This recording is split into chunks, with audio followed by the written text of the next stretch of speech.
Hello, welcome everybody. My name is Brittany, and I am here with my lovely friend Kimberly, and we are going to be talking about astral traveling and dreams today.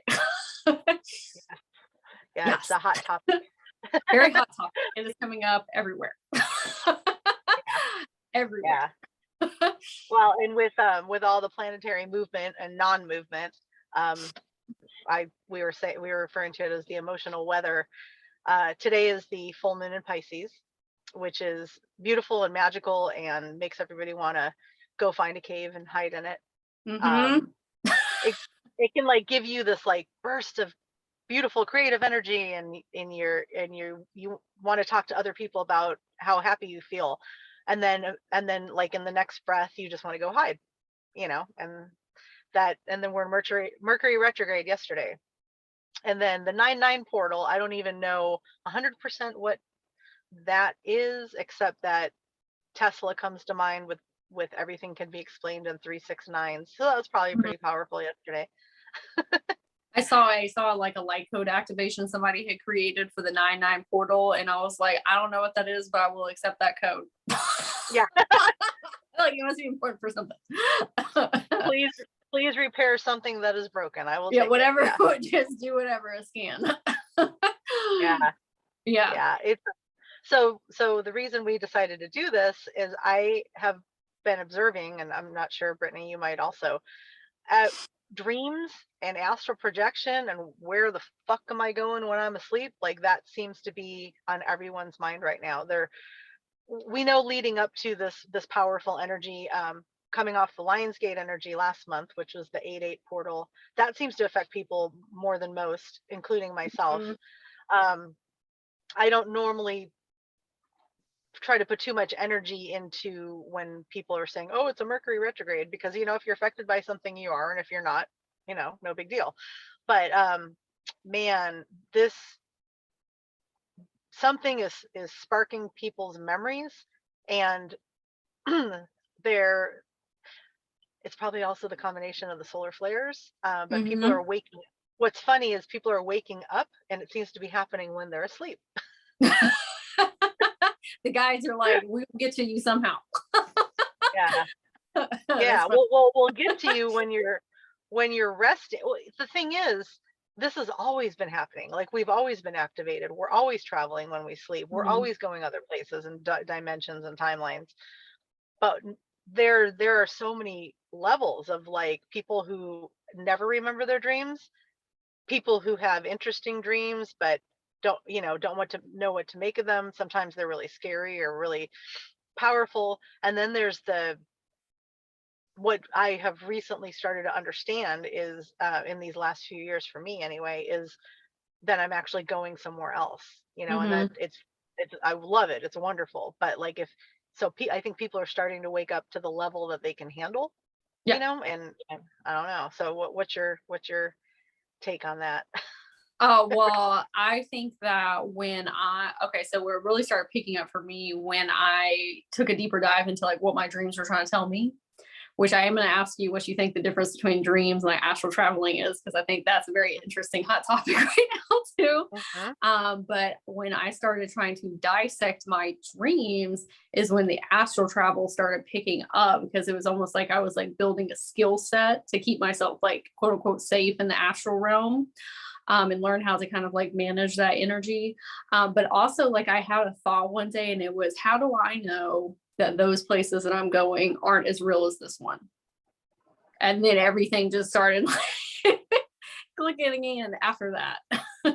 So did you have any like experience like that where you're just like, oh, wait a minute? Yes. Yeah.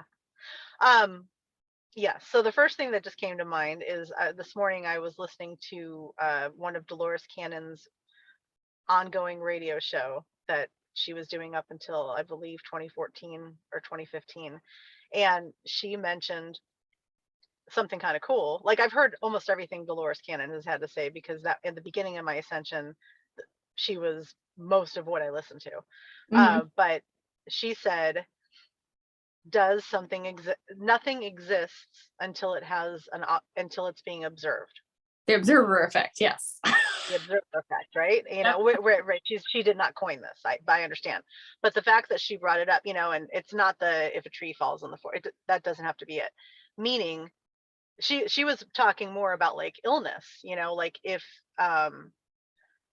yes, you feel pain, and it's because you're there to observe the fact that you feel the pain. You know, okay, this is not astral travel, but it made me think of astral travel in the sense that I'm observing it, but the way I feel when I'm observing it is different. So growing up, I've always dreamt. Like I've always remembered my dreams. They were always very colorful. I've gone through parts of my life when I had a dream journal, which is really beneficial. I'm not drawn to do it now, but like if anyone is really interested in understanding their dreams or trying to decipher if they're waking up and remembering an astral travel, or if they're waking up and just remembering a dream where their brain is trying to work out something in their life, keeping a dream journal does really help because you can go back and read it. You can do it with just giving yourself voice messages on your phone. You know, there's plenty of ways to do it depending on how much you want to get into it. I would also add on to that, if you tell your subconscious before you go to bed, I want to remember my dreams, your subconscious likes having a job to do. So if you say, I'm going to remember my dreams, and like you said, voice note it to yourself, like right when you wake up, that definitely helps. But if you like, time is speeding up, manifestation is speeding up. If this is something that you want to do, number one, it's going to happen, and number two, you better get ready. So you know, get into that. Whatever. So when I first noticed that, like, I'm still realizing that things that I remembered were like what I now know are dimensions that I go to, where I just thought they were dreams. But when I first was aware of the change of the way, even from like the aspect of where my point of view is in these things, when I first started when I first started getting downloads, which was one of the strangest sensations.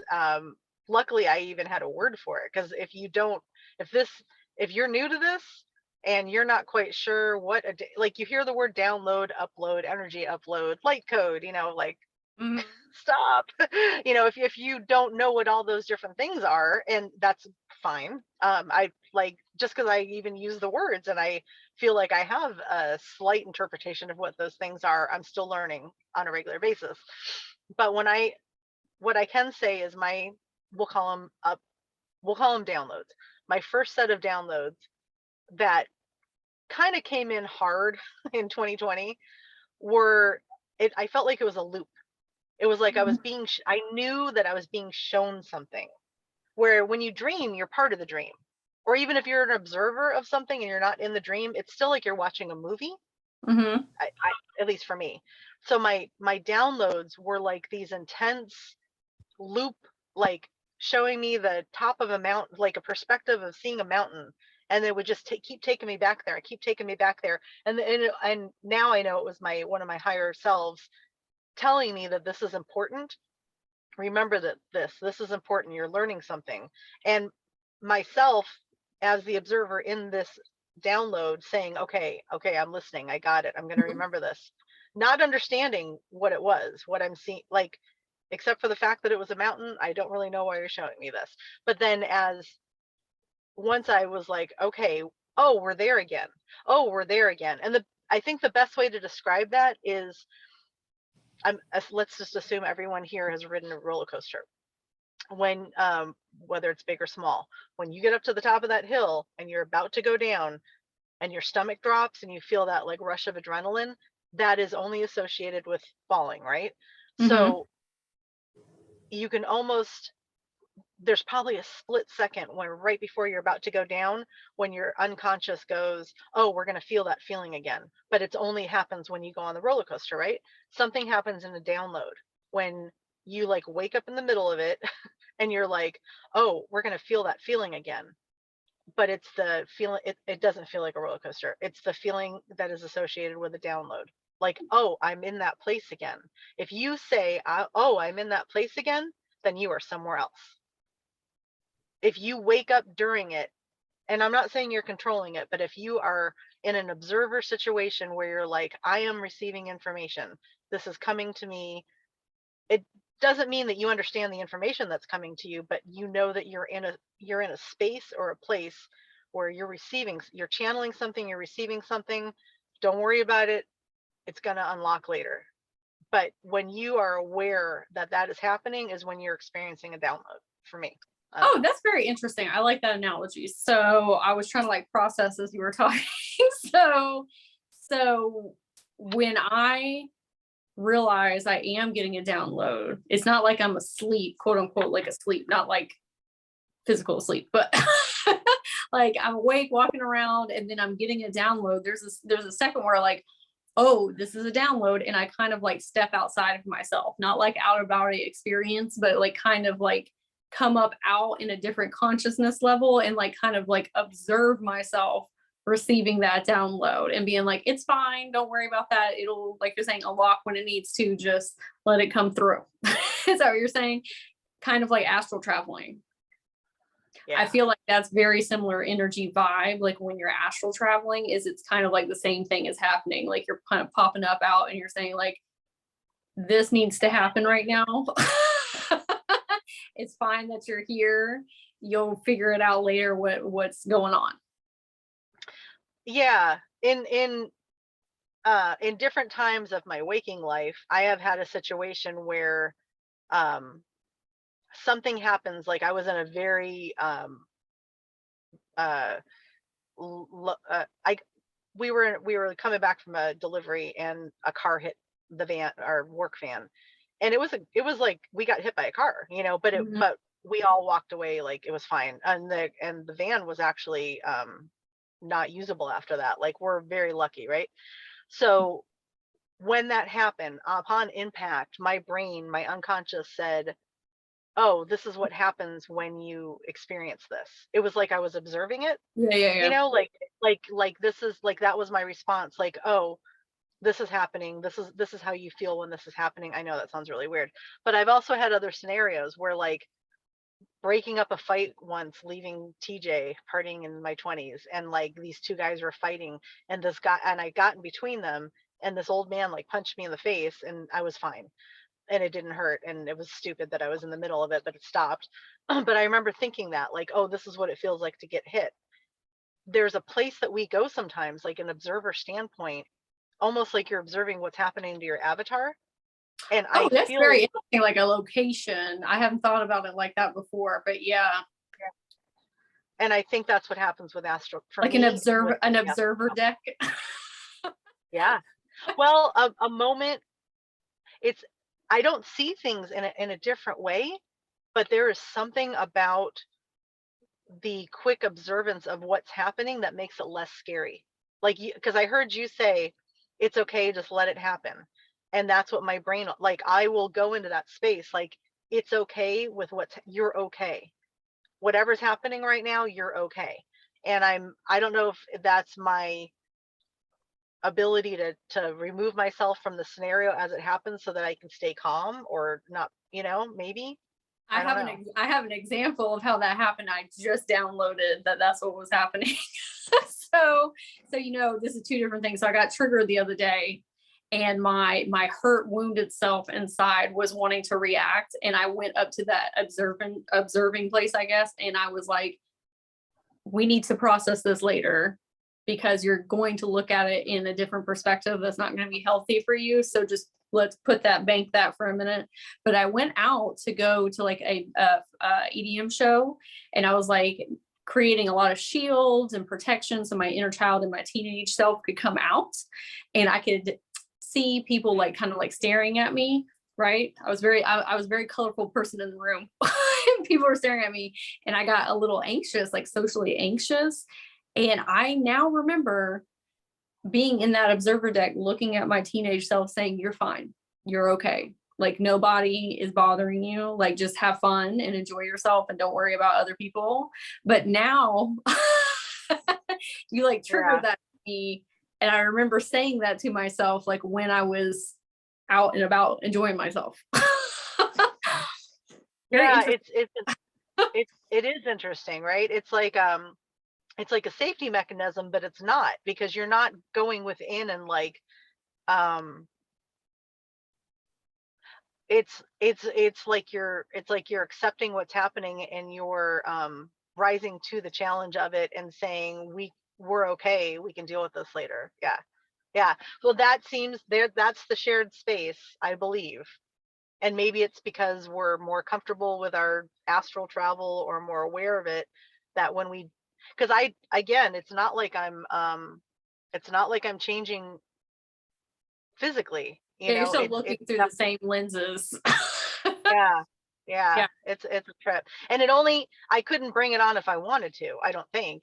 It only happens when, you know, it's I'm sure it's my higher self, because I had a I had a Kundalini experience before I knew what that meant. And then when I read it, I was guided to look it up. And when I looked it up for something else, um, I was like, holy shit, that's what happened to me. And that time I was, I could see a pyramid as if I was, I don't know, a mile away or closer. And I felt like I was flying over pyramids, and I was having this full on conversation that was repairing a bunch of damage in my life with former dumb shit. And I was having a conversation, and after it happened, not during, but after it happened, I realized I was talking to myself, but I wasn't talking to myself. Like, I was having a conversation where the other person was part of it and answering. Like, I realized during it that I could ask anything and I was going to be given an answer. Hmm. And of course now I'm like, oh my God, why didn't I ask this? And why didn't I ask that? You know, but clearly I knew what I was supposed to be dealing with at the time. But I was definitely in a place where I was witnessing a scenery, and I was having this profound healing session. And then I also went through all the other stuff where I was observing. I had to keep checking in, like, okay, I know that I'm in my body because my eyes are closed, but I can see light beyond it. And I was laying on the ground, and in the bathroom. I was at a party and I had to just remove myself. And um so I was just trying to take a minute in there. Long story, not part of this podcast. And and I I also felt that with that breathing that you go through in a Kundalini experience, where it feels like you're doing the worm. Yeah. And I was totally doing that, but I was like, you're not moving. But I could feel all this unlocking in my spine and all this movement and stuff. And so that was from an observer standpoint, even though I was kept checking physically.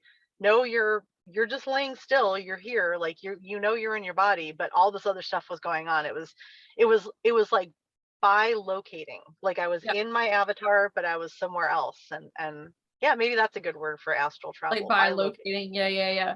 I think it might be helpful for people too that are like newer to this to maybe do like a brief synopsis on what is dreaming, lucid dreaming, astral traveling, out of body experience, and remote viewing, because to me those are like very distinct things, even though they sometimes like blend in with one another. But the more I've been doing this, the more I see like it is its own separate thing. That makes sense. Yeah. Yeah, no, that's excellent advice. We could certainly cover, we could do other episodes where we cover those specifically. Like, that Yeah. might be helpful. And if anybody wants that, I'm sure there's a comment section that's coming. They can bring that up. I remember, because I've always talked about dreams and I've always read about dreams, and I would go in and just clear the library of every book in the metaphysical section. So, like, whatever that library included, I would read about it. And, you know, so all this stuff would come up. And um, I would hear people or read about people talking about having these repetitive dreams. And I always thought, you know, I've never had a repetitive dream. Like, maybe I would be in the same house where I live, or school or whatever it was, but it wasn't like this dream that kept happening over and over again, and I wish it didn't, you know. So when I started more recently being aware that I was going places that felt very familiar, but I knew I'd never been there in this life, that's when I started really realizing that I was going. At first, I thought it was like a past life memory or something, Right. like a really vivid dream where I'm like, I wake up and I'm like, I was there. There, I cannot deny I was there. I know I was there. And so, because of programming or not having this knowledge that I have now, my first thought is, oh, that was like a past life memory. Hmm. Like I'm the person I was with, I must have known that person in a past life. And one that comes to mind is just the scene of me running through kind of like a really big garden outside of like maybe a mission style house. And it was a friend in this life and I were running through it and laughing.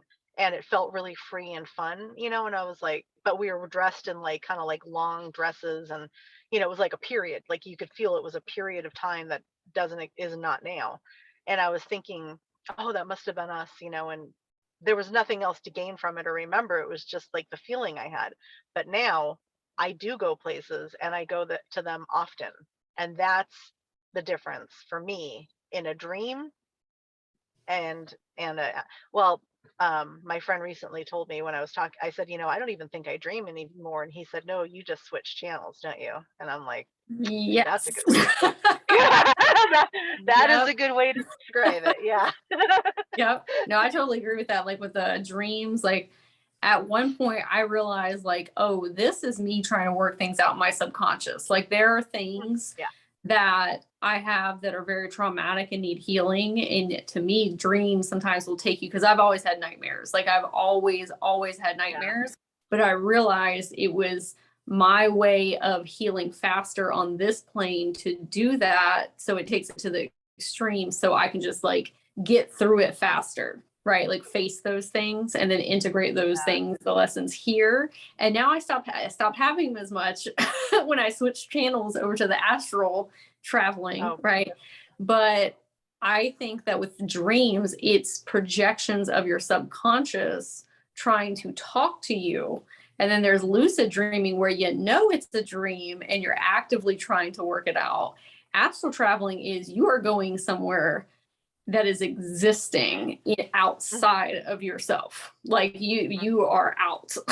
yeah. And I have never had a repetitive dream either, but I have had repetitive astral traveling locations with Yeah. different events.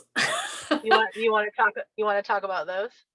Yeah, I can talk about the one that I told you about where I was on a street walking and I was aware, I was watching myself walking, like we were talking about now that now that we're talking about it. So I was watching myself walk, and these people like saw me, and they're like, "She's not supposed to be here.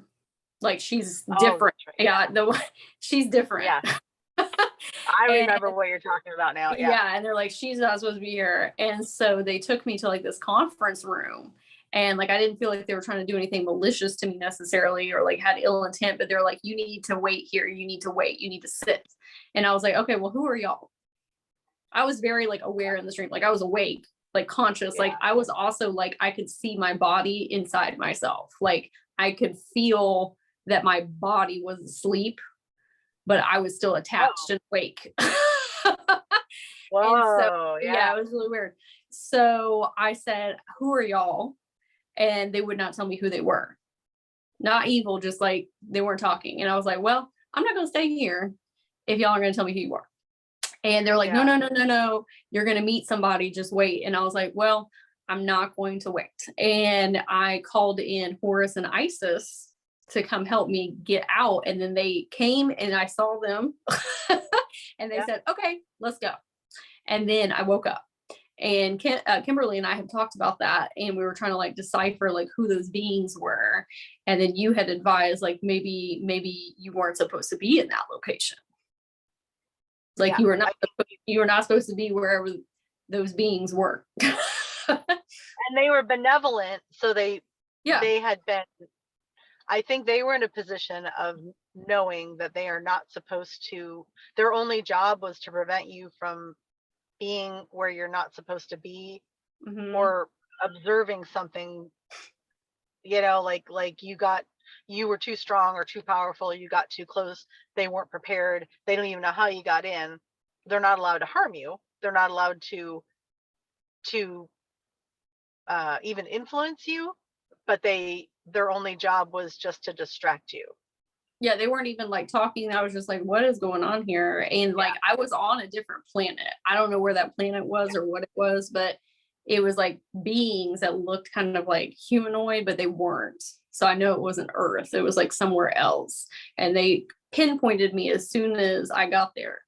Like there was just people walking around in the streets, I guess, like observing everybody. So I have no, yeah, that's one of them. Well, Do you have? you give out, I'm sure you would give out like an energy read or something, that's I what could they're see looking myself for. with like I could see myself with like this bright light around me that not everybody had, but I didn't think anybody could see me. And the other people couldn't, but they did. So I recently saw, so my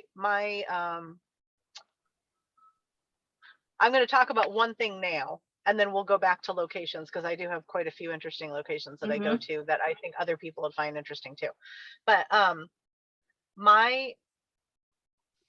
where I go when I sleep, that I've been remembering, has recently changed into, because I've been asking for more classes and more like going up higher in Ascension school. I've been asking for like the next level, because I've seen classrooms. The prettiest one was in a forest, and there was kind of like almost like a wide path in a forest, and our desks were lined up in across that. And when I woke up, I was like, that was cool. I was in a class, like that was really cool. And I don't even know if I knew the term Ascension school yet, but now I clearly know that's what it was. But more of my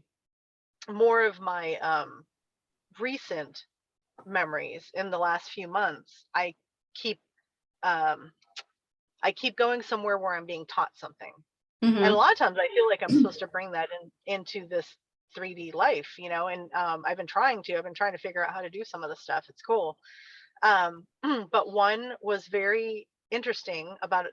Very, very recently, I saw myself talking to my friends. I don't know who they were, but it was in the neighborhood I grew up in.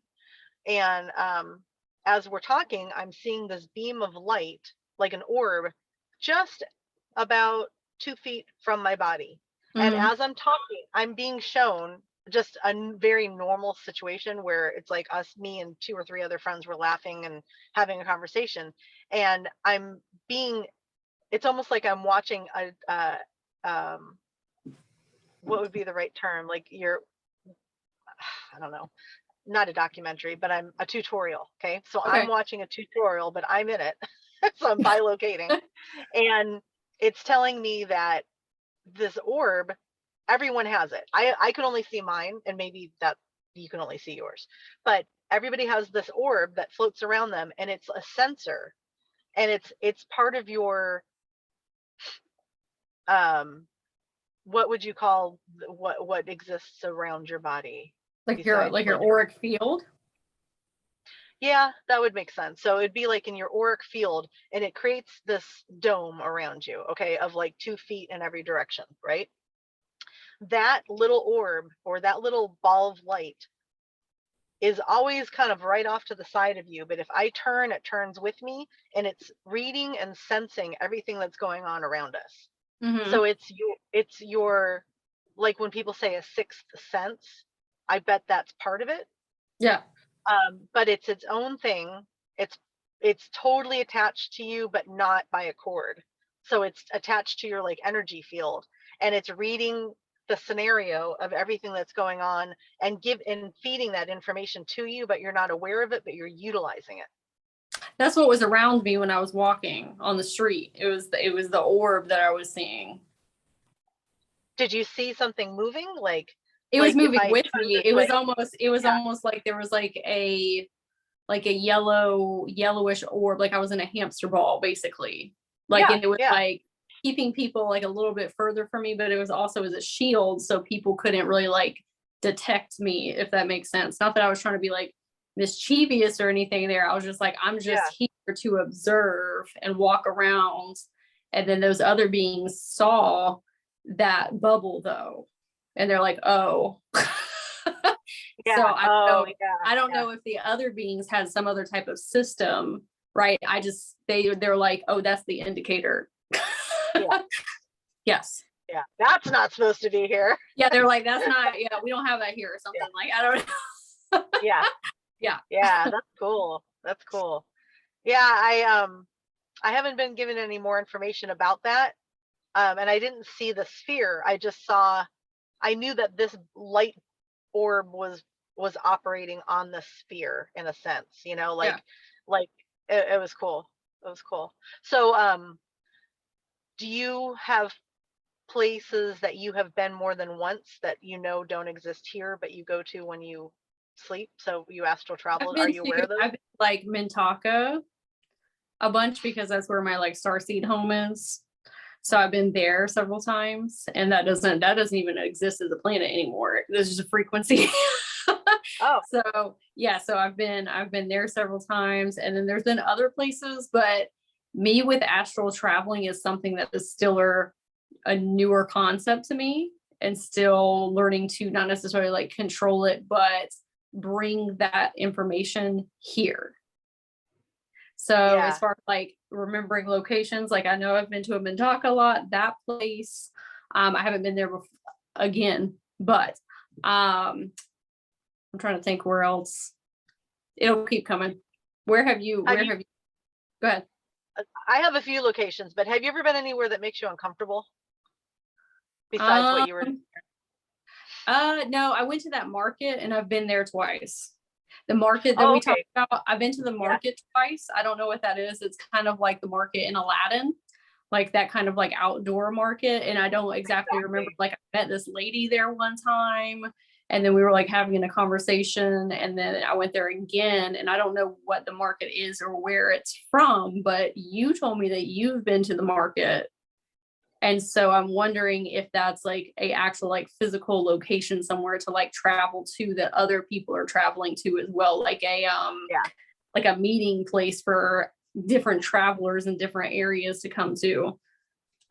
It's a holding place. It's a holding space. It's a whole, yeah. So it is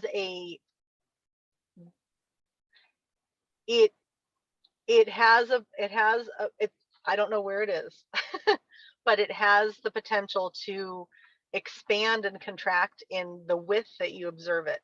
And what happens inside of it, the scenery changes as well. But I know that it's the same place. And so I don't know if I'm aware that it's the same dimension, or it's like, I don't know if it's on what we would say is like, oh, well, that's a mile square over there, right? So Yeah. if this thing is a mile square, I see it in, you know what, I associate the feeling that I have when I'm there more than what the space that I'm actually in, because the first thing I perceive in remembering is an indoor market. So it has a Asian or Middle Eastern feel to it for sure. That's it. But Yeah, it's like Middle Eastern feel. Yeah. and and there's also a market I saw in Star Wars that, or this type of scenario where it kind of had that feeling too. So it's vendors, it's stalls and vendors. I That's what know it there's was. It was food, like vendors. Yeah. there's food there. And sometimes it has, I'm in just different parts of this, and I think it's all the same It's like thing. a I huge think I'm in complex or something. Yeah. yeah, because yeah, so sometimes I'm walking by looking at deciding on what I'm going to eat. I know I go there to meet people. I know I go there to meet people that are in my life, because I have seen at least 3 people that I know there on over and over. I've seen it in the capacity where it feels more like the auditorium from my elementary school, Hmm. where there's a stage, and I don't see anything happening on that stage, but I see a place, because sometimes I see it. Sometimes I see the other side of this market where we're all sitting at tables. It has a very friendly social aspect to it. Like, you definitely go there to like meet your friends, to sit down Hmm. and have a conversation, and often there's food, you know. Yay us. And and so I've seen it from like a distance where I'm sitting at the tables, but I see the market off in the distance. I've also seen it in a smaller capacity where it is their storage. Like, I don't know if people are moving their own stuff from place to place in there, or they're storing it there. Because I've Mhm. been in there with a bunch of boxes, and I've had quite a few meetings with someone there in that environment. I also, I've seen people work things out on their own in there too, like what they're going through and kind of how they, like, I've been able to observe them trying to figure that's another story, never mind. But so yeah, I've seen, so it is a space that seems to, we all go to, and we all, I haven't seen, like, I have not remembered seeing you there, but I'm pretty sure you and I I'm are sure we will. I'm probably, sure we'll see each other at some point. yeah, yeah. Have you ever been outside the earth, looking down at the earth? Because that's one that I have done several times where I was just thinking, like, what are the places? And I have like been up off of it and talking to like other beings that are looking down at the earth, like conversing about what's going on earth. Like, it's real small, it's like this big Yeah. compared to us like talking. And I've been up there with like Gaia before, and a couple other beings, so I don't know if that's somewhere that you have seen. It's No, very interesting. And then I'm I was definitely getting off. a download. Go ahead. Go ahead. No, I've been off planet a lot, but I don't, but not from that perspective. That's really cool though. It was very interesting. And then I was just, okay, so I was kind of like downloading the same time you were talking, because my guides were like, that's what I do when I am connecting to people's soul contracts and their Akashic records. And it's not remote viewing, because that's not happening in current time, but it is a form of astral traveling, because I'm traveling to a time and space in either the past, present, or like not a co-currently wandering, but like a past or present. It's like a time capsule that I'm traveling to. Because like I can see somebody who's lived like in a specific like planet or fairy, or like the fairy dimension or unicorn dimension or whatever, but it's not currently happening. So they were like, that's another form of like astral traveling, but not remote or out of body.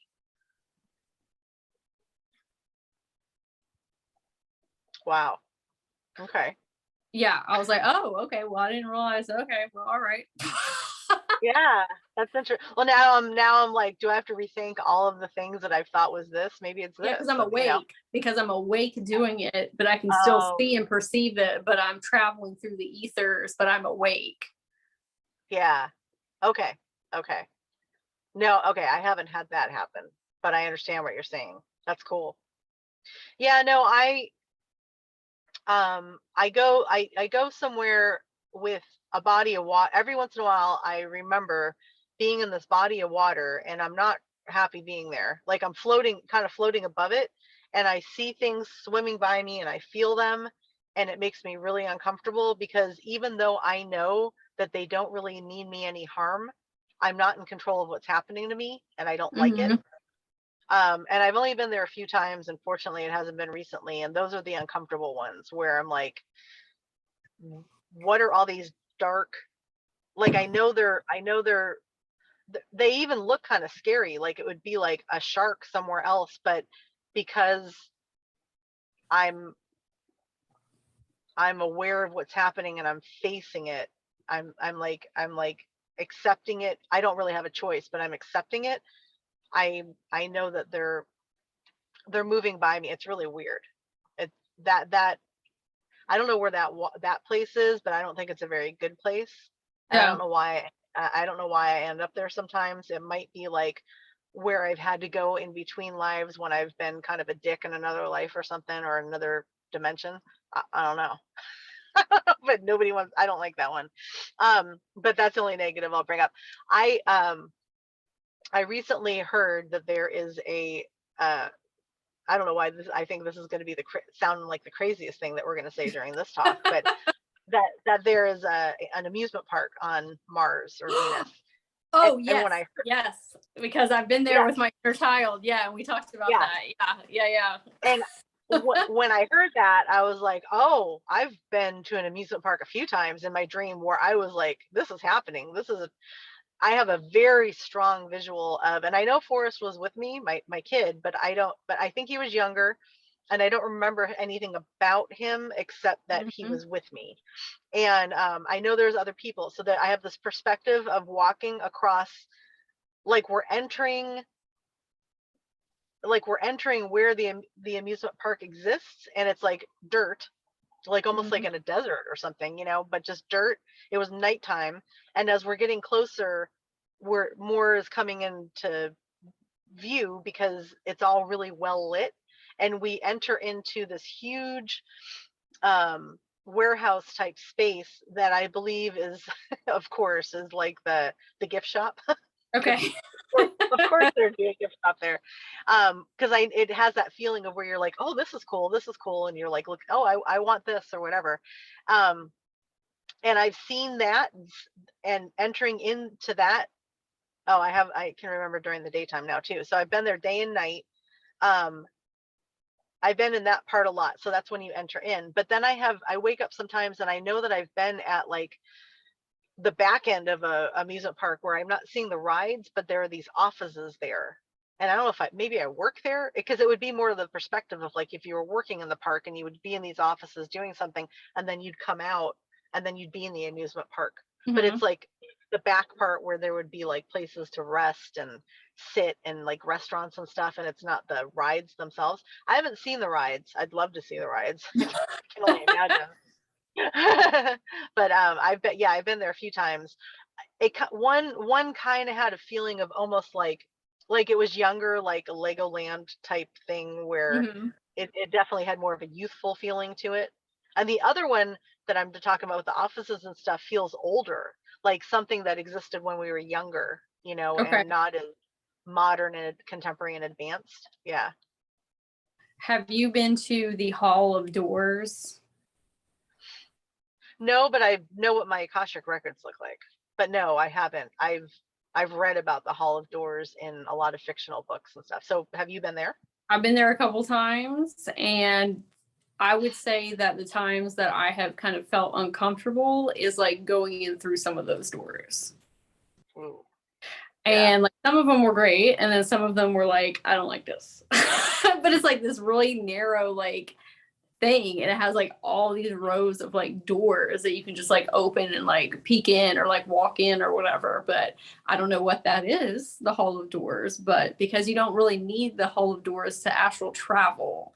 So I don't know if Right. anybody else knows what that is. I I heard two grown men, like super soldiers, discussing how they believed, and it was cool. They believe that Monsters Inc. is really shedding the light on what really happens. Like that's one of the movies that is a disguise to tell Yeah, you yeah, like yeah. some real shit. And that's what I was visualizing when you said all the doors. Yeah, Um, some of yeah, it's no, cool.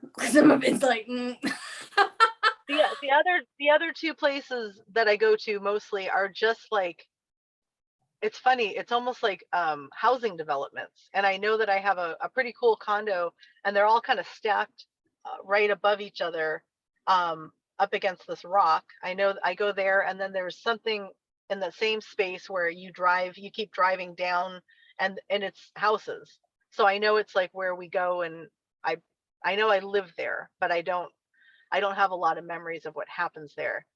Um, I go to, it's been a while, but I go to this really cool location that I know I now am pretty convinced is in the or inside the earth, or a earth, but I think it's this earth. And because it has a cave like feeling, but then there's halls. So there's like a hallway that has like lights, and it's kind of sci-fi, that you would Mhm. walk around to get here, but then you get to this one spot. And I've observed, and there's like some lights and computer type stuff on the walls, but I know that they're cave walls, Okay. which is, so it's like the combination of the two. And I've seen myself and my niece receive this really beautiful blue sparkly light from above come into us, and I knew that we were receiving like a download. um I saw it one time right before I saw her, and I was able to tell her that we were both there, and that was really cool. Um, and I've been there a few times in that exact location, so that is some kind of charging station, or Oh, where very you go interesting. to get something. That was cool. Have you ever been in a ship or seen yourself from the perspective of a ship? I've been on a pirate ship before, but not like a pirate ship, but like a pirate-ish Ooh, ship. that's cool. Kind of like what's that boat in Egypt that goes to like go to the like Oh, you know what I'm talking about? yeah, I don't know what the name of it yeah. is, but that type of Oh, it it wasn't goes that boat. down the Nile. boat. Yeah. I also think it's interesting that my repeating dreams that I've had are holding areas or Mhm. meeting areas. But the ones Mhm. that you're having that you have repetitive dreams are like you're going to like specific locations. And I'm wondering like why the ones I remember are more of like holding meeting areas. Cause like I'll have a lot of astral travels, but not ones that are like repetitive, but the holding Yeah. places are repetitive. So I don't know. Yeah, because maybe we're just maybe we all do both, but you and I just remember the different parts. Yeah, maybe Um, so. so lately I've met two important people in my life, um, on this kind of like back patio of somewhere. Hmm. And um, I have been working on stuff with them. Like we've been creating things, and those are the things that I wish I could bring over here, but I this one of them's really cool, and I was just talking to my sculptor at work about this because I'm like, if we could figure this out. Um, if you can visualize, if you can visualize a bar of soap, like the Hmm. size of a bar of soap, okay, but the kind of fun artesian soaps that you'll see at a farmer's market or a fancy store where there's um, it's handmade, and so there's things in the colors in it, or like um, not a picture because those are cool too, but like just marbled and like chunks of other colors in there. So I saw myself with this little artist palette, um uh spatula. I Hmm. saw myself with a spatula, and I was building this thing that ended up looking like a bar of soap, but I knew that I was building it with, let's say, if you could take crystal, quartz crystal, rose quartz, amethyst, onyx, sapphire, anything, take those and grind them up into dust, and Hmm. you create a paste with that, and you start building this thing. So in this part, I knew that people had been put in requests, and so somebody wanted 20 different things on this brick, and so I was like, okay, I'm going to pick up some of the quartz crystal, and I start it, and then I go to the amethyst and I add to it, and it looked like, oh, and it started to dry in this Hmm. brick pretty quickly, and so I could build this entire thing in kind of almost what people do with orgonite, but those are like whole rocks. I mean, I know they do like dust and smaller bro tumbled rocks into it, but this was really a paste. So like somebody could put in an order and I could build them this thing that they would use that was so custom and personalized. And Hmm. so instead of carrying 20, crystals in your pocket, you would just carry this brick, or you'd sleep next to it, or you'd Oh, phone on okay. it. And it was I mean, I'm a baker. So it was almost like taking what I do in real life and turning it into like creating that into something that's not edible, but for somebody to use for other things. Yeah, I was gonna ask Very what the bricks cool. are for, but I wonder if it's your own personal like vibration, like Yeah. battery. You know what I mean? Yeah. To like, And charge I yourself mean, up. like you could have a menu, because it kind of like you would have a menu and be like, well, I need some love, and I need some protection, and I need some intuition, and I'm like, hold Oh, my beer, that's and super so cool. Yeah, yeah, yeah. yeah. And so I would build this whole thing and then fulfill the order, and get that would someone would pay for it, and they'd have this rad thing, and it was not one would ever be similar to the other, because it would be a certain amount that they would need, and I'm sure I would be channeling what they would need. It was really cool though.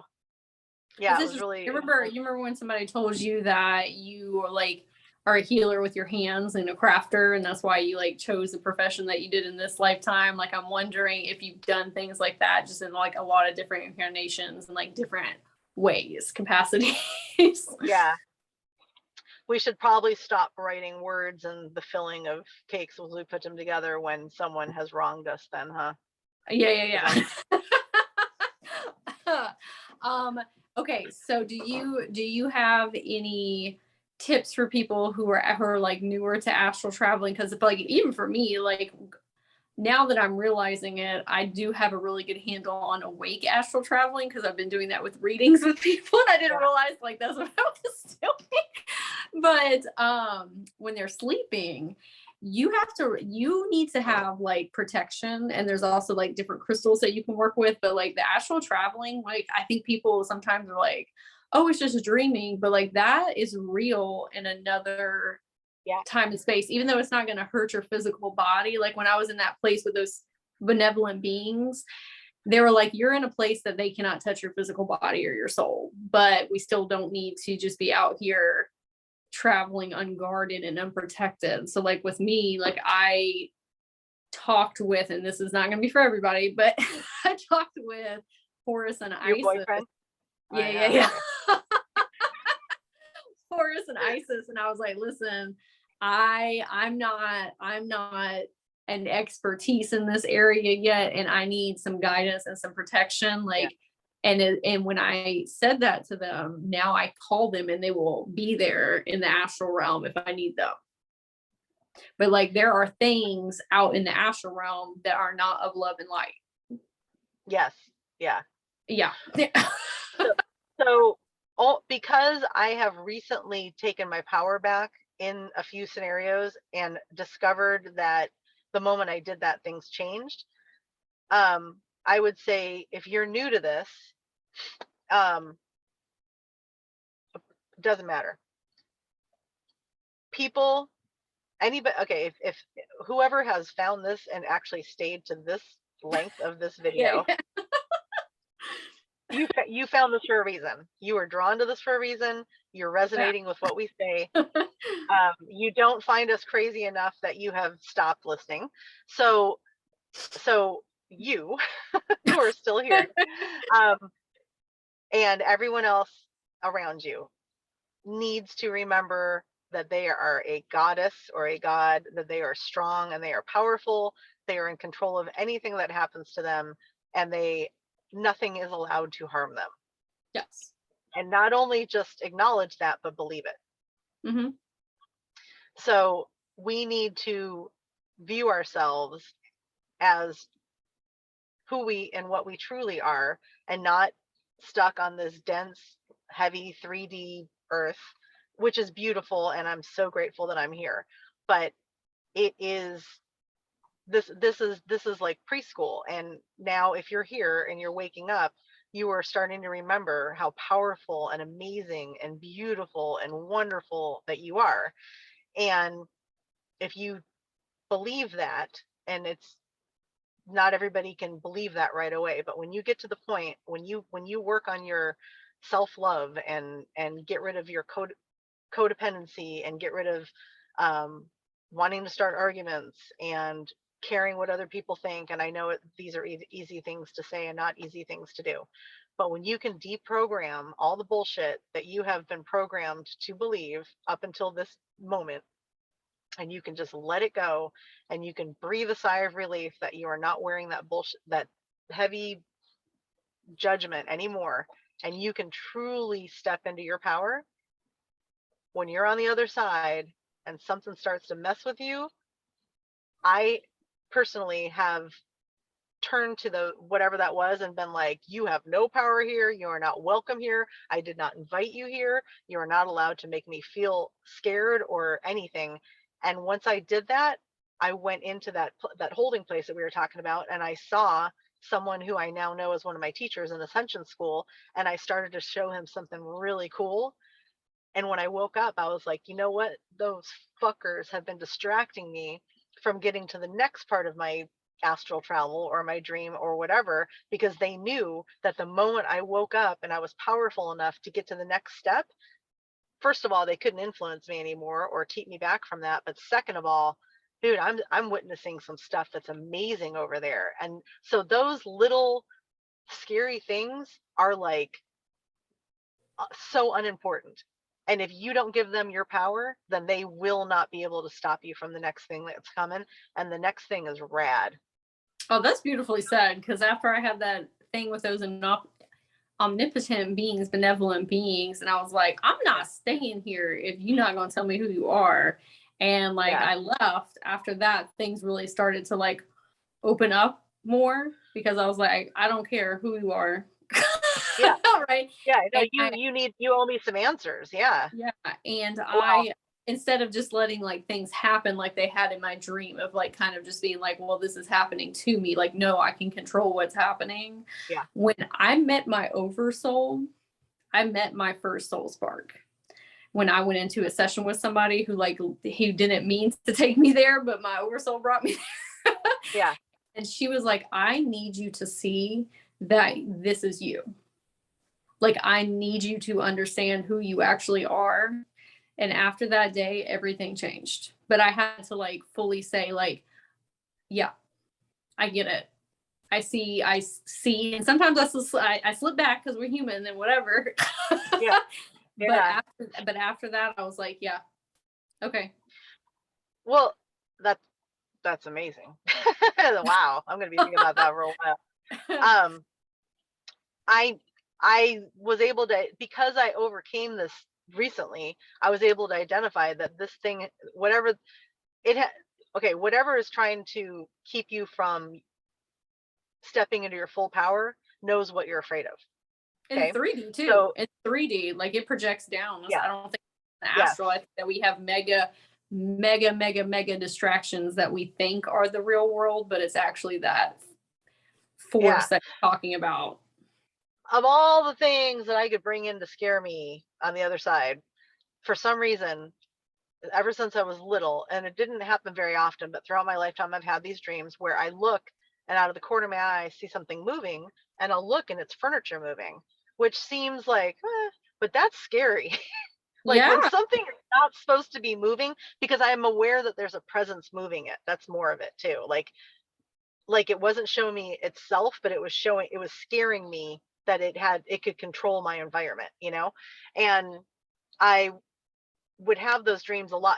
It's been a long time since I had one of those dreams, but this one in particular, it was in where I live now, which is weird because it almost looked like, a lot of times when I dream about where I live, I know it's my house, but it looks totally different, a dream, not an astral dream. But this was my place where I live now. And I saw a couch move, and I saw it kind of like I was having a conversation with somebody and I saw it happening, and I looked over there and I'm like, dude, like we're done with this. Like I'm not even going to give you any attention. I remember thinking that, and I think that thing was like, huh? Wait, what? Like this has worked for so long, and right after that I was at that the tables of that market, and I walked up to one of my teachers and I said, look, I can do this now. And I started moving, so it was my phone or something with my fingers, and I started moving something to show him that I had been able to I can through telekinesis, or no, there's another word for it, when you can move an object, right?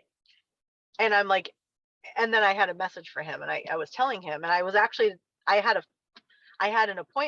phone appointment with him for a session the next day, a video appointment. And I was able to tell him, I'm like, I've never known that I have a message for you, but this is the first time I'm ever going to say this. I have a message for you.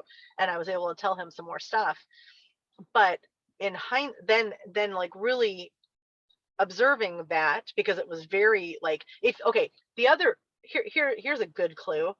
If you remember, and for years remember this dream that was profound and it felt real, that's astral traveling. Yeah. Like if it doesn't just go off and kind of you lose it and whatever, and it, situational and arguing with somebody or trying to find something or whatever, those just kind of dissipate. But when you remember with your senses what it was like to be there, that was real. You were there. I That's intense. just had like a mega download while you were talking. Oh, good. So one of the places that have been reoccurring dreams for me and astral traveling is my childhood home that I grew up. But now I can tell the difference when it's a dream or when it's an actual like astral travel. Do you remember when I called you this one time and I was like, I astral traveled to my home and this shadow person was trying to attack me as a child, and like I just started doing like all this light language and just kind of like throwing it up at that being, and then it dissipated. I just realized that shadow being was a being that was actually like attached to me when I was a kid, and I would be awake and I would see it, and it would like run at me, and it made me like it messed with my sleep and dreams, and it was like went on for like a long time.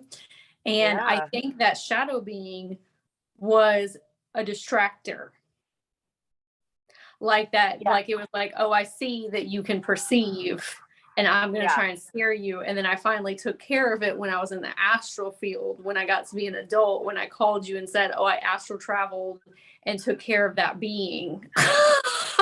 You're like, I just realized it was the same being that was, and it was a distractor as a kid. It was trying to scare me. I didn't mean to laugh. Well, I laughed because I got this feeling of I'm on a roof. Sorry, so I had to let the air circulate. I had this feeling of you because there is no time, right?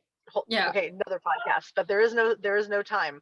So by you, 20 years later, going, hold on, and you go back and you're like, by the way, yeah, like we're not doing this no more. Yeah, we're done with this bullshit. Yeah, like, you terrorize hold my on. child. Yeah, I should have done this. Yeah, I should have done this a long time ago, but this is over, okay? I was like bounty hunting. I was a bounty hunter going to find that shadow being person or whatever. It was really scary when I was a kid. It was very scary. It turned me off. Like that's actually, so I saw a shadow person the other day, like in my waking life, that went by me trying to scare me the other day. And I was like, I literally don't care that you're here. Like if you want to vibe, that's cool. But if not, then you need to leave. But like I didn't flinch at all. But that would have turned me off. Like I went so many years where I was like, spirit, I don't want to see anything at all, period. Because of that shadow person when I was a kid. But after I went back to take care of it, I started like perceiving and seeing a whole lot more stuff because I wasn't scared of it anymore, because I realized I didn't need to be scared of it. It wasn't going to do anything to me. Just like you were saying, it's not actually going to harm you. Yes. And you have to believe that you have the power to tell that thing that it can't. I had to build up the confidence to go back and take care of it, because I think I was still like a victim to that fear. Yeah. Right. And now if I see that, okay. Well, it's scary. It's super scary to perceive. It's super scary to talk about. But when it's happening, something switched inside me, and I was like, you are not allowed to do this. Like, you don't have the power over me anymore. Like you don't get. Okay, I had this really funny, very funny situation where I knew I was in a room and I was standing on a bed, and I was looking at the armoire that I do own now. And on top of that, this is so funny, but it's not, because it went bad. So I'm looking at the top of my armoire, and I know you'll remember this in a minute. And I see these little stuffed animals, and they kind of had like a Furby meets like what's that stupid Five Nights at Freddy's? Okay. Like stuffed animals, right? And I'm on top, and I was standing on my bed, so I don't, for whatever reason, standing on my bed, and I'm looking, and I'm not that far away from this, and I see one start to wave at me, and I was like, hey, and I'm like, but in my mind, I was like, it's finally happening. Like I'm seeing something that I've been waiting to see or remember. Maybe I was like, I knew I was going to remember it. And so I was really excited. And so I waved to it and waved, and I think another one moved, and I'm like, this could be really scary, but it's not. This is actually really cool. So then I said, I need to remember this. I need someone else to witness this. I want to be able to prove that this is really happening because I know it is, you know. Mhm. And I said, you know, can I videotape it? And I don't know who I was asking because nobody else was in there. But I guess I was like getting the permission of these cute little like animal energies, you know, they're just Mhm. cute little things. So I'm getting my phone out, and in the way that like in a dream, like you try to hit record and it doesn't work and whatever, because like Uh-huh. that's, you know, of course that was happening.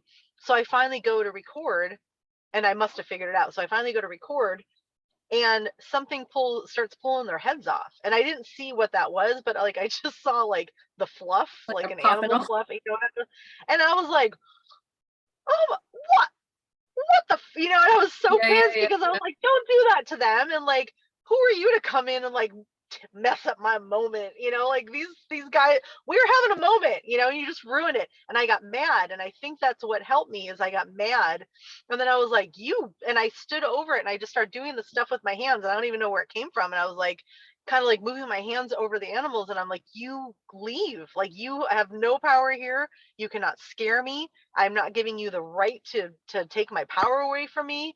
You're banished. Like leave. You're gone. Like Mhm. you have no power here anymore. And then is when I went into another really cool thing and like received a major download and like some cool shit happened. And I know now that all of those just uncomfortable enough to make me stop and back up, all those things were staged to keep me from the next thing that was amazing.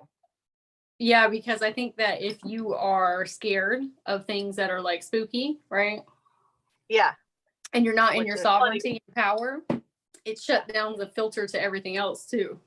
Like all the awesome stuff like like all these different planetary systems and unicorns and Yeah, angels and all the things that people love. Like if you're just blocking everything because you're scared, and same, that was me for a long time.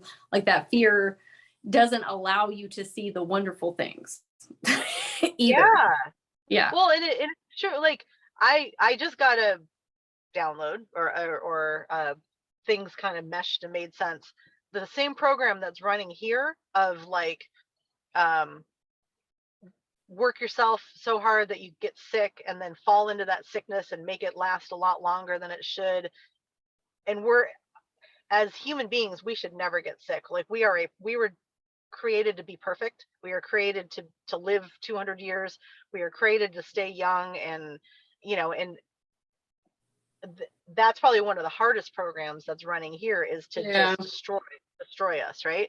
So the same thing that is undermining what it is to be human, what it is to, and you know, the pharmaceuticals and the watch the news, and you know, and all the stuff where all this negativity comes in, which is only created to keep us from remembering how powerful we are. I'm Mhm. sure that's the same program that's running in our dreams, that and it's just because, and when we're still living in the program and we're not awake, it would be really easy for that program to continue to scare us on the other side because we're fully invested in it. Oh yeah. We've Yeah. completely accepted it, you know, and so Yeah. it's real easy to for that. Of course it's running when we're sleeping, but once you wake up and you start breaking the glass and breaking the cords and the attention and the energy that this thing has, that we have handed over to it, once you stop all that, it's gonna make some attempts to like pop up and still try to scare you or distract you or make you look over here or you know or whatever, and and then you see it for how weak it is, and Yeah. that's a really powerful feeling. I love that.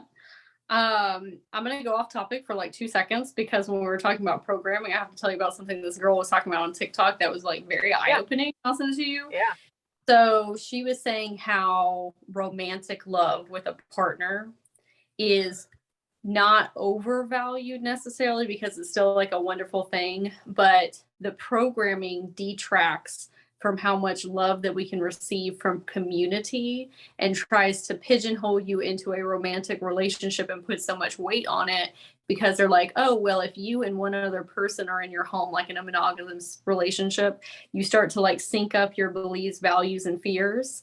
But if you're in a community with people, you get in like tidbits from everybody, like ideas, innovation. And then when people are upset about something, they start to get like really riled up about it, right? But that doesn't happen as much with like a couple. And so like part of the program is putting weight on you will not be fulfilled unless you are in a romantic relationship.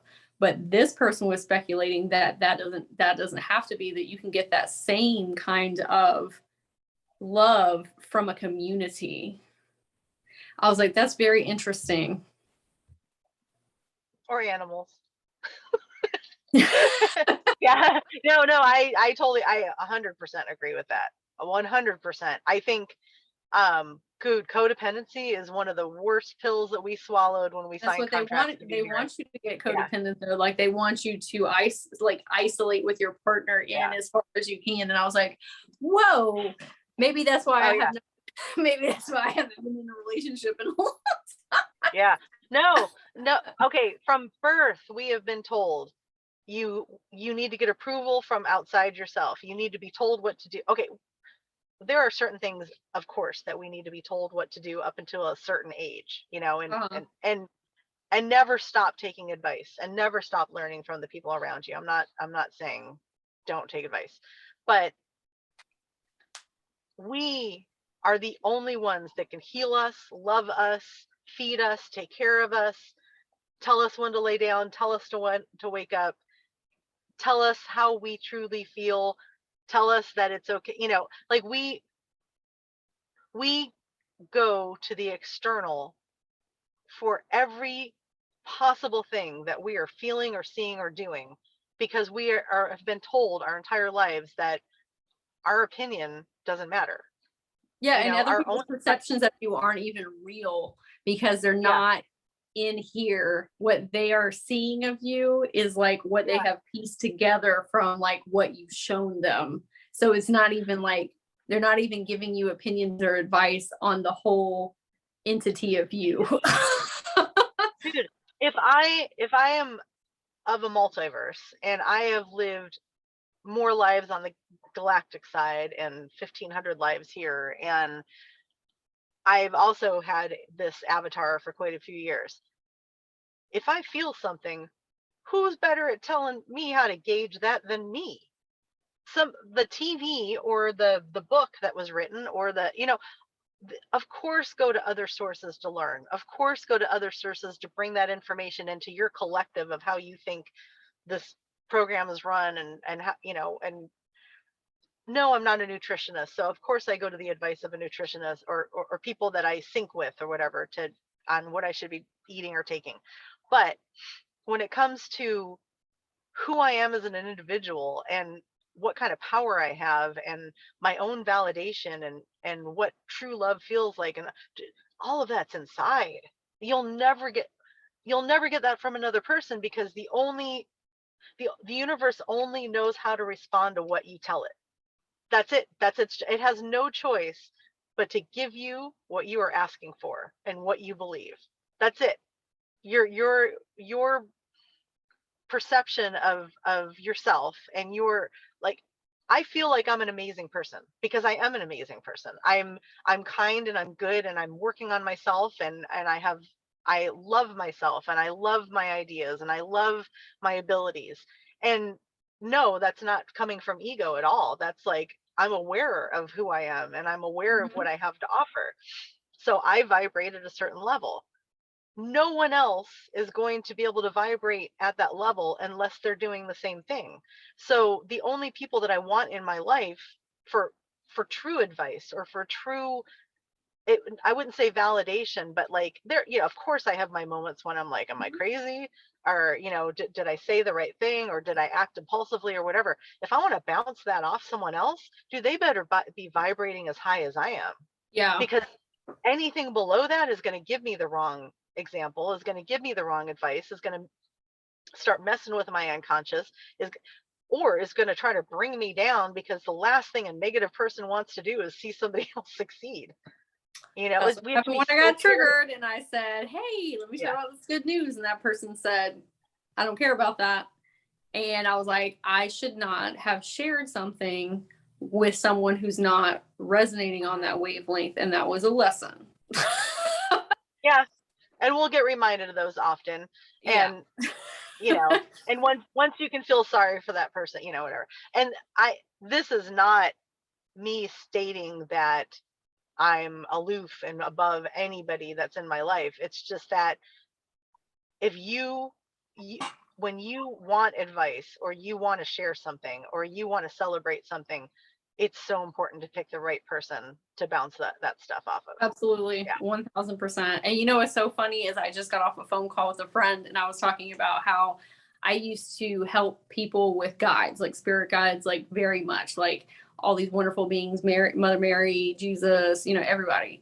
And recently they have been telling me that is more of the old way of doing things. No disrespect to guides, not saying not to connect with guides, because they're awesome. No, we love them. Yeah. Okay. But they have been telling me recently that we are shifting into channeling your own higher selves from the other incarnations. Ooh, that's cool. And that is who you need to be getting advisement from. Not that you can't get it from them too, but the best person to advise you is you. You. Yes. And different lenses. Well, different lenses. Like, well, I did this and this is what happened, and I did this and this is what I learned, and like all this stuff, and like just go in and channel your other higher selves and ask them to come forward. And it can be for anything. You want to get a real estate license, go in and ask if you have a higher self that was really good at sales. Yeah. Yeah. Are you good at styling a room? Yeah. Do you know about feng shui? Yeah. Yes. Yeah. Well, and yeah, that's really cool. Yeah. It's funny, even though we picked a topic, there was no way we were going to stay on it. Yeah, we kind of. But even then, like with astral traveling, though, like you could ask, you know, some of your higher selves to astral travel with you or take you somewhere, or ask their advisement on how to, you know, better astral travel, or, you know what I mean? Like, I'm going to do that tonight. I'm be like, hey, higher self, you want to take me somewhere that you've been, that you like? Yeah. Yes. Yeah. Yes. Mm-hmm. I like it. Make sure I'm wearing the right gear. Yeah. My oxygen mask, if there's no oxygen. Yeah. There's something. Yeah. Be careful. Be careful. No, I'm kidding. Also, if you're watching this and you're like newer to astral traveling, I would say that I don't think that it's healthy to astral travel every single night, because your physical body is like literally not getting enough rest. And so, but you have to like declare before you go to sleep, I'm not astral traveling this evening. Like, I am too tired and my physical body needs to be more tethered, and ask your angels and just say, like, I'm not doing that. Because I've noticed that if I do that when I'm not rested, when I am astral traveling otherwise, when I have energy, 1,000 times better. Oh, yeah. I'm exhausted if I astral travel and I forget to do that and I'm already tired. It does not go as optimally. And I'll just some nights be like, I'm not doing that tonight. I don't want to do that. I'm staying in my body. Yeah. Yeah. I believe we go out of body every night. But now that you're saying that, I do some of these things that I remember. Most of what I remember for me is kind of like interpersonal relationships, and a lot of like meeting somebody that I'm happy to see, but we're sitting down and we're exchanging ideas or whatever. So I think a lot of it is that. And then the major ones, when you're traveling somewhere, or you're, you know, or you feel like you're doing hard work or whatever, those are the ones that probably should only happen like once a week. That's a really good idea. The other thing, if somebody's new to this, when you wake up and you're tired, you were traveling. Oh yeah. Yeah, when you wake up and you're like, I'm exhausted. Oh, go ahead. I'm sorry. No, you immediately think like, oh, am I getting sick, or like, did I not sleep well, or I must have woken up a lot, or something's wrong, right? No, nothing's wrong. You just went through it. Like, and you probably should listen. You should listen to that and spend the rest of your day taking it easy on yourself, because you're probably taking in a bunch of information that you just gathered, and it's trying to like find its way to where it belongs, and like give you a tune up and everything. And it's totally okay if you wake up tired. Allow yourself to feel like you just ran a marathon and treat your body that like you did. That's why I had to put those things in implementation of saying like, I'm not doing that, because I run a business and I'm a single mom. Yeah. And I'm a very busy lady. And so like I have a lot to do on the 3D plane, and I can't always be up in astral lands doing work up there. Like I need to function here. So like that's it, 2 or 3 times out of the week is chill. Like that's cool, but I need to be, my physical body needs to be together. That is why every time I get a reading from a new person, I hear 2 things. And you exactly what you told me. I need to ground. Yeah. And that my higher chakras and my like my third eye and are so expanded, and I spend so much time anywhere but here, and that I need to ground. And so I think if anybody else feels that way, like if they feel like it, I think it perfectly explains why I've always had this really amazing fantasy life. Like my imagination has never been blocked by anything. And you know, that's part of manifesting, but I can create like whole other places where I have this running story going, you know, like when I still do it without even realizing that I do it. And that you're really in tune with that. And so if you have the capacity or the tendency to be in la la land all the time, not grounded, like you need to work on whether you're walking barefoot on the ground or sitting on the ground, or everybody needs to go out into nature for 5 minutes a day, and not talk would be great, you know, not interact and not talk would be great. That we have to do, whether we like it or not, we're here. and we have to treat ourselves as if we feel that that's important, and that we have work here to do. Because if we're constantly leaving, escapism has its place, and especially when you're sleeping, you know, you're doing a lot of work. But yeah, when you're here, you have to work on being in the present. Yeah, if I'm in my upper chakras too much, I get real disconnected from this plane, and it makes things real wonky. Like real wonky. I would get irritated. Like every time I would hear it, I'd be like, yeah, I know, but like that's just part. That's who I am. That's who I am. So it's okay. And no, I mean, yes, it's okay, but like I have to put equal importance on grounding and yeah, because then you don't appreciate the stuff. Like when you are grounded, it's like, oh yeah, I love being grounded. I love being connected into Gaia. I love people. But then when you start getting up here, you're like, bump all that noise. Yeah, fuck people. And it's just we don't want to do that. Yeah. real easy to be in your stay in your happy place. Yeah, but the earth plane is a very happy place if you are looking through that lens, but you got to ground to look through that lens, because oh, I know what I'll do. I will purposely, I'm always looking for stuff anyway. Like I see things move, but not like fully formed and physical. Like I see orbs and I see energy all the time, but I don't see like I'm going to, but I want to see fairies. I want to see Sasquatch. I want to see all the cute little things that live in the earth and the plants and the trees. I want to see all that. And so I bet a really good way to, okay, this is how I'm going to do it. I'm going to work on my grounding by looking for the little earth energies. Like the little, I can tell you the first time that because I see energy like you're talking about. Like I don't actually like see the physical form, but I can like see it energetically. The first time that I saw a tree and I accessed his records, like not meaning to. It Oh just yeah. showed it to me. And then I Yeah. saw it where in a past life it was a dragon, and I actually saw the dragon around the tree, like the aura. And I started Cool. bawling my eyes out because I was like, oh my Yeah. God, I can actually like see it with my physical eyes. Is when I went Yeah. out to the woods with no music or anything, and I was extremely grounded in my body. Yeah. That's so hard for me. I Yeah. know. Yeah. Me Yeah. too. But like you can that's the first time in and that tree was like if you want to perceive stuff like that, you got to be grounded. Yeah. Because your eyes are physical. We can see the energy with our third eye, but your physical eyes are physical body parts. So like you have to look through those, which is a different lens. Yeah. Yeah, that's true. That's true. Yeah. You and I cool. are very good up here. Yeah. But not here. Yeah. Yeah. Yeah. Eye contact. I'm up here. I'm up here. Yeah. Yeah.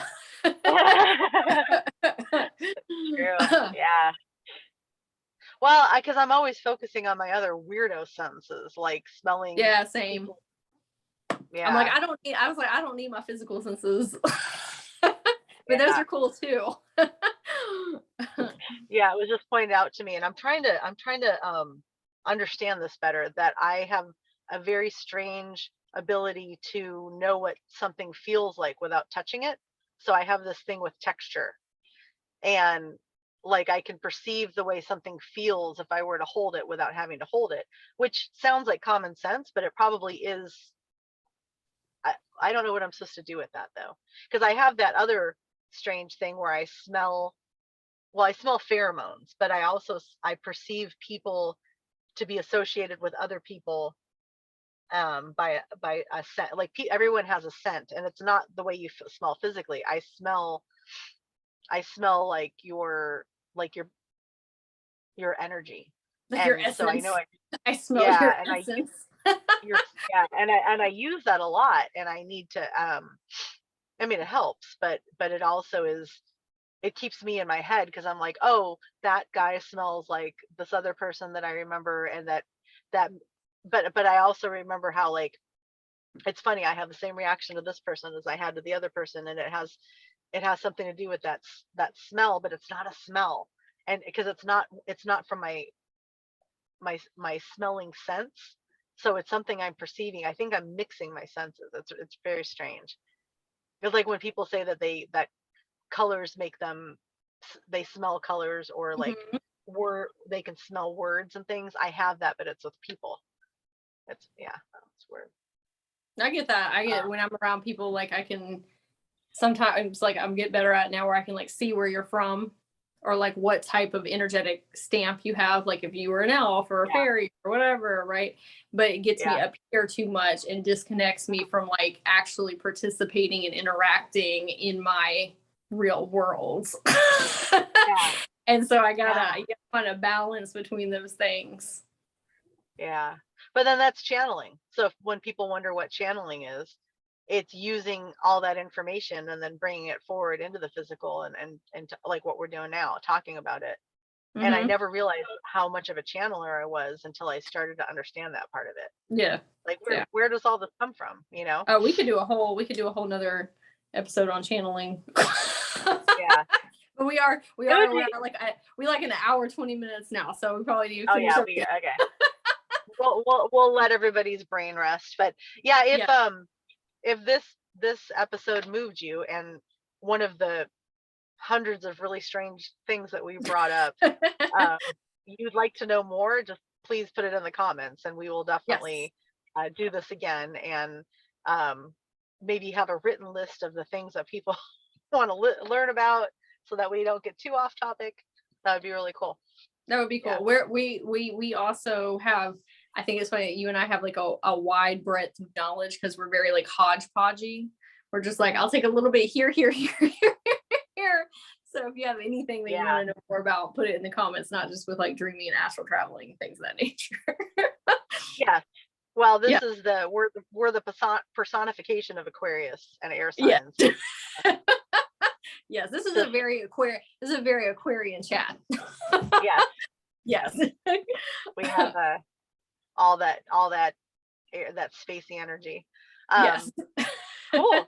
Well, you know what? Yes. You don't have to you don't have to agree with what we said. You can ask us questions about what we said. You can add to what we said, and just thanks for being here. Thanks Yes, for thank you. going on this astral journey with us. On this journey with us, astral travel journey. And yeah, use your, like Kimberly said, use your intuition, your discernment.